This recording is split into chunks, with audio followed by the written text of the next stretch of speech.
The Piri-Reis map was this document that they found from 1512, I think, where a guy actually drew a map of the world and included Antarctica on it. But they didn't allegedly find Antarctica until after that. I remember sitting down with a guy in Australia. I just ministered to this guy a little bit. And next thing I know, I'm talking to a part that's relaying to me information about his experiences in Antarctica. And one of the things that found ourselves talking about was a coliseum underground in Antarctica. I was like, what? One of the things we haven't really opened the book on is, could some of the pre-Adam inhabitants of this earth have been creatures and beings that we call mythology today, like the elves? Judges 5 verse 20, the stars fought from heaven. The stars in their orbit fought against them. Even the earth seems to have a bit of like entity. Behold, I have called heaven and earth as a witness against you.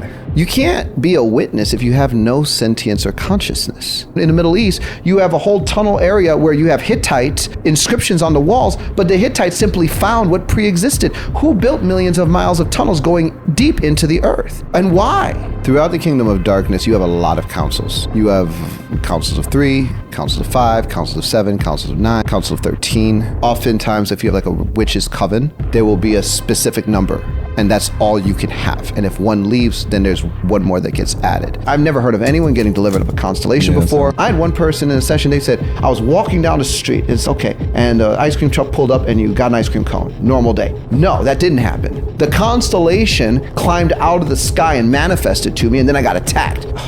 Luke 10:21, he said, "O Father, Lord of heaven and earth, thank you for hiding these things from those who think themselves wise and clever, and for revealing them instead to the childlike. It pleased you to do it this way." Sometimes what we have to do is take a second and instead of being like, that's crazy, let's be like, God, would you just, for a moment, would you give me a childlike spirit so I can understand the mysteries and intricacies of how you've built things? Because your intellect will rob you of power. We celebrate it in this realm, but it does not entitle you passageway into dominion in other realms.